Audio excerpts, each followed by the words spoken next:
അങ്ങനെ ഒരു ചെകുത്താൻ പോലീസ് പിടിയിലായി. ഇനി ഒരുപാട് ചെകുത്താന്മാർ അകത്താവാൻ കിടപ്പുണ്ട്.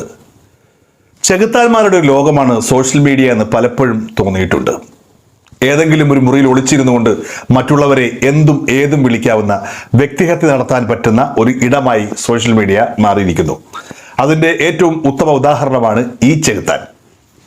എന്താണെന്നറിയില്ല, മലയാളത്തിൻ്റെ പ്രിയപ്പെട്ട നടൻ മോഹൻലാലിനോട് ചില ആൾക്കാർക്കെങ്കിലും വല്ലാത്ത ഈർഷ്യയുണ്ട്, വൈരാഗ്യമുണ്ട്. അതിൻ്റെ കാര്യം ഇപ്പോഴും മനസ്സിലായിട്ടില്ല. മലയാളത്തിലെ ഏറ്റവും കൂടുതൽ ബോഡി ഷെയ്മിങ് നേരിടുന്ന ഒരു നടൻ ആരാണെന്ന് ചോദിച്ചു കഴിഞ്ഞാൽ ശ്രീ മോഹൻലാൽ എന്ന് പറയേണ്ടി വരും. വ്യക്തിപരമായിട്ട് എനിക്ക് ഏറെ ഇഷ്ടമുള്ള ഒരു നടനാണ്.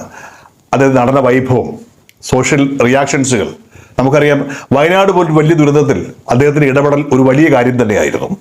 നമുക്കേറെ ഇഷ്ടമുള്ള ഒരാൾ നമ്മുടെ അടുത്തേക്ക് വരുന്നു, നമ്മളെ സ്വാന്തനിപ്പിക്കുന്നു, ഞാൻ നിങ്ങളുടെ കൂടെ ഉണ്ടെന്ന് പറയുന്നു.